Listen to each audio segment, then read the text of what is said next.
So, Diablo IV, probably the most anticipated release of 2023. At the one hand, Blizzard has heavily ruined its reputation over the last few years. At the other hand, Diablo is the game that made Blizzard the studio they are, and they should understand the importance of success of a next Diablo title. Let's see how the situation with the game is now and what are its chances to give a second wind to a legendary game series. So, first of all, there is not much to even say here. Visually, Diablo IV is the best looking RPG on the market, and not just best, it's way above the rest and most likely will remain so for at least a few years to come. The models are volumetric, the lighting is incredible, the day, night and the weather changes are beautiful, skills, FX, lighting, reflex on the surroundings, but most importantly for me personally, that the game world building and design aesthetics themselves are really dark and grim, sometimes obscure even, and that's exactly how a Diablo game should look like, taking noticeably darker approach compared to the third game. With all these looks, performance was already on a decent level. There were some stutters and latency issues, but I will not rant about it for the beta game version, with the servers utterly being overloaded with players, and after all, beta is exactly to do a stress test like that to begin with. I know that certain part of players will disagree with me, but you are not playing the ARPG genre for the story in first turn. Yet, a well-done story and voice acting is still a pleasant bonus on top that can either contribute to your game joy or to force you to drop play in the game sooner. In Diablo 3, both story and voice acting were just mediocre at best. The whole story was built like, you will never beat my third devil commander. You will never beat my first commander. Okay, well, you will surely never beat me.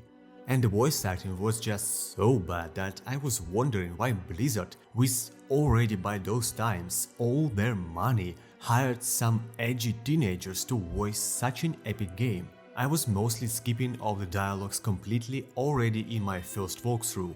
Compared to this, there is a huge leap in voice action quality for both major story characters and minor characters like traders or blacksmiths, so you actually enjoy to listen to it, and the narration is good, so this time I was fully going not only through the cutscenes, but also their regular dialogues even in my side quests. I'm off to the dry steppes in search of that pale man from your vision. I must know what part he plays in all this. The cathedral loves to go on about him. His imprisonment in hell, his valiant escape, his glorious return here, the world he created. But they never mention how being tortured in hell for a few millennia turned you into an ass. I like the world the way it was, without Lilith. A little game of rebellion will only lead to chaos. Look. You live or die by the quality of your equipment. If you've the coin and materials, I can improve it for you. It is also worth to point out that even such an inconsequential thing such as emotes that you can play to other players are being introduced to you via small side quests. That's a cool way to make sure you will not miss this and to make it entertaining. In the RPG, where grind is the essential part of the game, you sometimes spend 100 hours at. Well-made quality of life mechanics are absolutely essential, and Diablo 4 mostly feels really well in this matter. Items that you pick up automatically get separated into the one of the 4 categories with own bag: equipment, consumables, quests and aspects, augments. Materials also have own dimension, let's say, in your inventory, and it is done well too. You can bulk repair and bulk disassemble items in a single click. The items comparison tooltip feature is nothing but great, allowing you to save a wagon of time trying to see which of the items is better to maximize your build effectiveness. These are a few I remembered the most, but there are a few other quality of life things as well, which are done in a really user-friendly way. Animations are magnificent for all classes. As someone who has over 100 mods in Skyrim only for animations, I was just bewitched by how smooth, simple yet stylish animations are in Diablo IV, with how plainly terrible Druid was in the terms of balance. More about it further. I still level Druid up to level 25 purely because how much I just like the shapeshifting animations. Just look yourself. First there is a change in posture, then the arms are being stretched, then the skin becomes red, the face distorts into an animal snout. Finally, fur appears gradually and the skill animation plays already in a finished bear form. I remind you, that's still an ARPG, with an animation level not every third-person RPG has. The refreshed skill system is looking simple but interesting enough. For instance, a necromancer can go into a completely summons-based build, a hybrid build with summons and both melee or ranged damage for the character, focusing either on the bone, blood or shadow skills, or with the help of the new special mastery system unique to each class, even completely and willingly abandon the summons and channel this energy into a dedicated, Reaper-like necromantic warrior.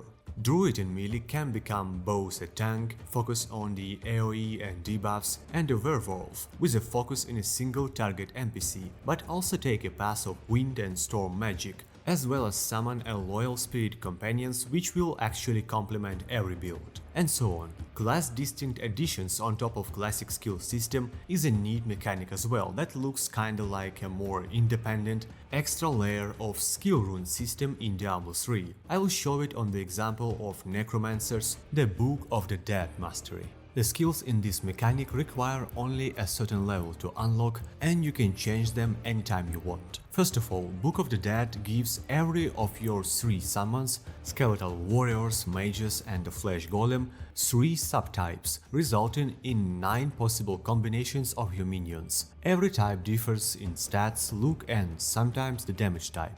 On top of this, you can also choose one of 2 abilities for every type to furtherly empower your build or improve its weak sides. The third ability in every summon type is a special one. By choosing it, you will sacrifice your undead minions of the chosen type, but receive a noticeable stat boost in return. For instance, permanent 5% crit chance bonus for sacrificing skeletal skirmishers, 15% elemental resistance for sacrificing defenders, or 10% shadow damage boost for sacrificing reapers, and other boons of your choice for sacrificing mages and golems.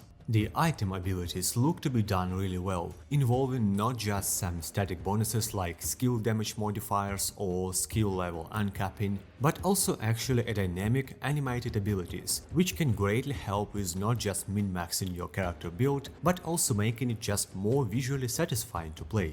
The world events are variative. The shrine effects are many and looking visually epic. Local mini arena events are entertaining and decently mechanically distinct. You may need to stay in place to satiate an obelisk while killing enemy waves, kill a mini-boss minions to not let them empower the boss, or survive multiple waves of bandits attacking the castle. The world boss events are fun and remind the heavily simplified raid bosses system from various MMORPGs. Altogether, they diversify your playtime and can give you a needed breather between the regular grinding. The boss fight mechanics. First of all, they do exist, which is already good, meaning that decent amount of bosses in dungeons and throughout the main questline are not just bigger and more beefy versions of the regular monster champions. They have additional abilities and phases. Another mechanic that is implemented really well emo is the boss stun bar. While you may not directly stun most of bosses through regular means, there is an extra bar right under the boss health bar. It gradually fills up when boss is getting damaged and, from what I noticed, grows faster when control skills have been applied, and when it's filled fully, boss becomes completely staggered for a short amount of time. This adds an extra layer of tactical approach to the fight, making you want to save your best damage bursts exactly for this moment. The maximum zoom is hideous. In literally every RPG I played in the last 5 years, the max zoom is way bigger. Of course, one can say this is to prevent range classes from being overpowered. Yeah, of course, but not by limiting zoom to this extent. For very same ranged characters, being able to see well around you can literally mean a difference between life and death in a moment. For instance, at my necromancer character, I often had to just face check the room because of not being able to target enemies right at the doorway, as the zoom just wasn't enough. So instead of casting an AoE debuff spell to initiate the fight and let my summons to charge in, I had to charge in myself and take damage from monsters. This was of course not leading to my character dying in the beta due to games still being locked at a pretty low level of difficulty, but I guess there is no need to explain how badly such situation could end up in a late game. The one thing is when you was not attentive yourself, but it's just unacceptable that you have to expose your characters to unneeded risks due to the zoom being locked just way too close.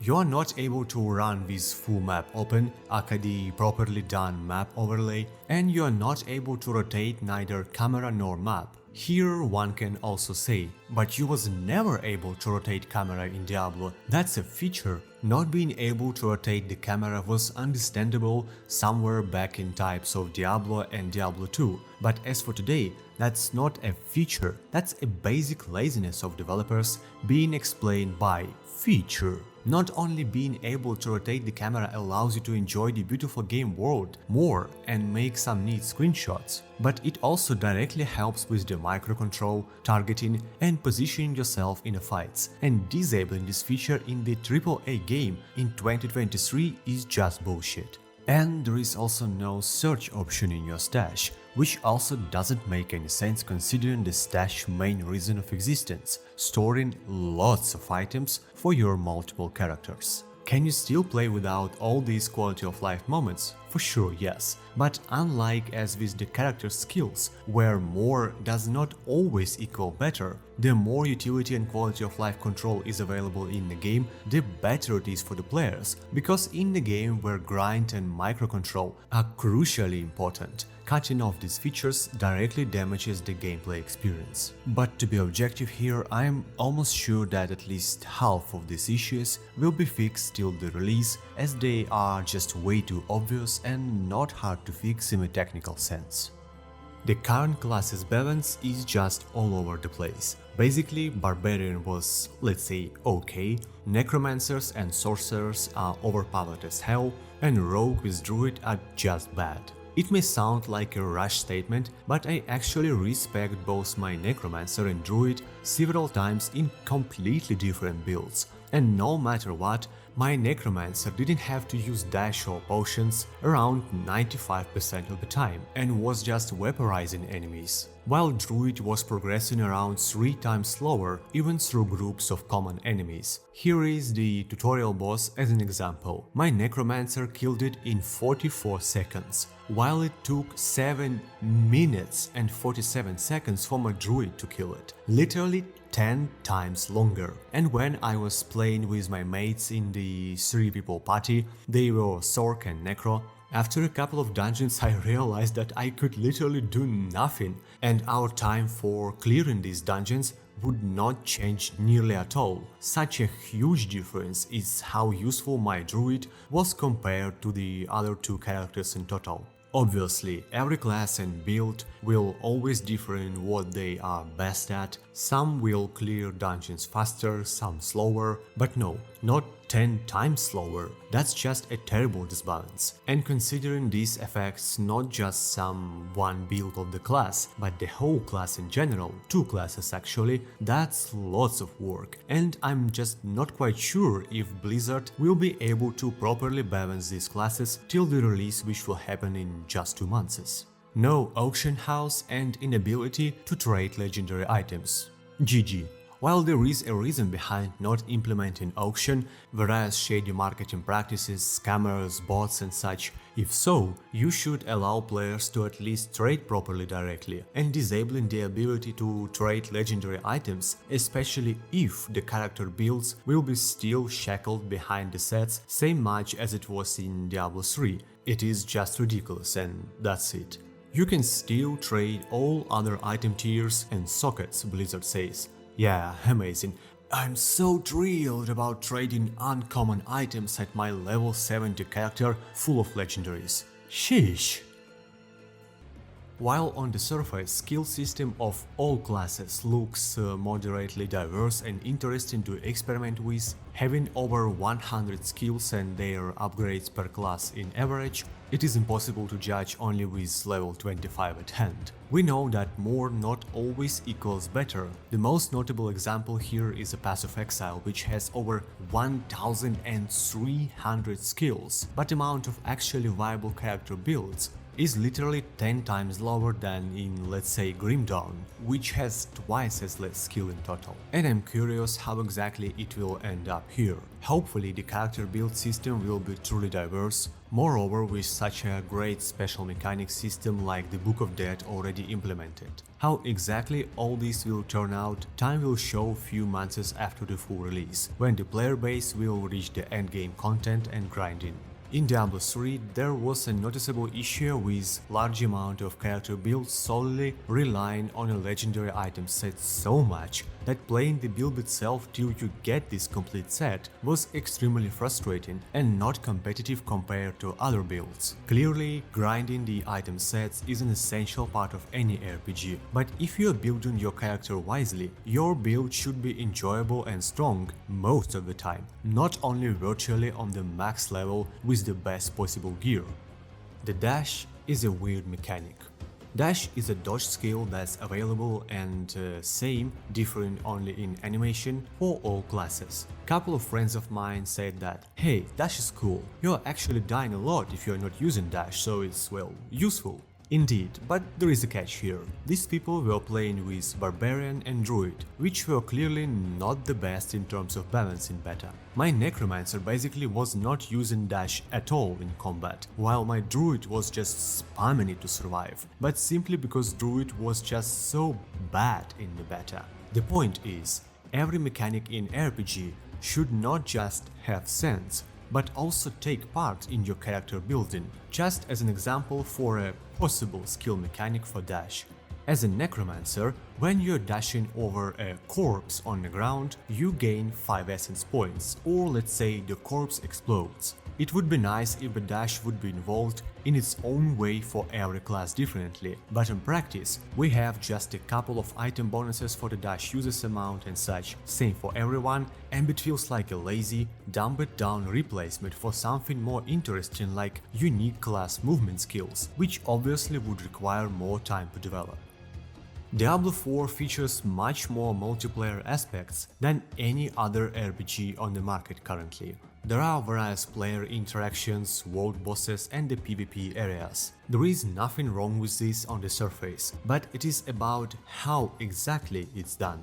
It is going over the top in some, but at the same time it is not actually tailored for the others. For instance, you cannot even disable the multiplayer mode to begin with, meaning you will always meet other players, which are not just presented visually so you can trade or gesture them, but they actually interact with your game world together with you, can intervene in your world event fight and so on. While most of the modern RPGs have different aspects of multiplayer, RPG in general is a single player game in a first turn. Playing single player gives the feeling of meaningfulness of your walkthrough, and just ripping it off from all players and forcing them into a multiplayer as a default and only game mode is not nice.